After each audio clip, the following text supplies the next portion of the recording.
The On Cloud Vista really impressed me when it came to performance, but there were some disappointing aspects too. So is this waterproof model built for the shops, or can it actually handle some technical trails as well? When I first tried on these shoes, I could feel my toes pushing up against the front, and I thought, oh no, it's a little bit too short, or a half size too short. But actually when I locked down the laces, I pulled my heel back, gave a really good lockdown in the midfoot, and had plenty of space in the forefoot despite it being a normal fit on the toe box. And then underneath the shoe, we've got 3 to 3.5mm lugs in an L shape, which give loads of grip on traction on wet pavements or on wet paths. So excellent option for walking on the roads or on pavements. And when it came to the trails, it was much better performance than what we saw in the original Cloud Vista. So it could handle mild to moderate terrain in terms of providing grip, but it wasn't excellent when it came to that deep muddy terrain, which is what you'd expect from these shorter lugs, which are a bit more versatile overall. And as we move slightly up towards the midsole, we have On Cloud's Helion cushioning in the midsole,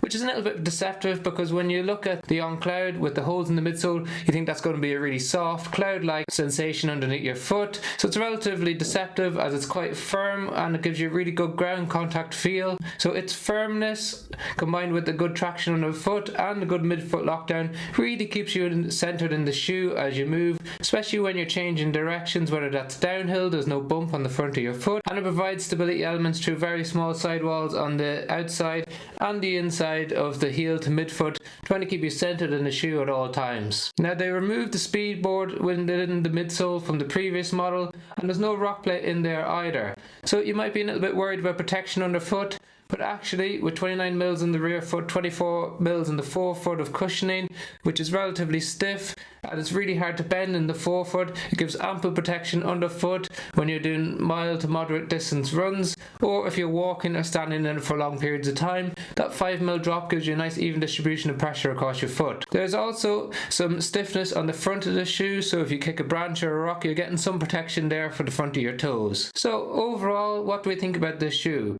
Well, it's an excellent option if you want a shoe for going for walks on pavements, roads that transition into fields or onto grass.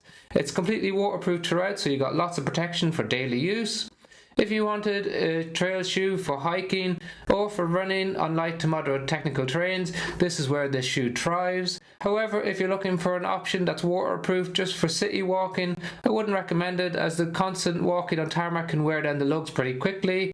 Or if you wanted a shoe for long distance or really technical muddy terrain, it's going to struggle to get that grip that you need to give you that feeling of safety underfoot. But an excellent upgrade overall compared to the original Cloud Vista, excellent traction, and a shoe that I definitely recommend if you're looking for a waterproof, versatile trainer. If you've got any questions on them, please drop in the comment section below. Like and share and subscribe, it makes a massive difference to the channel, so please do if you find the video helpful.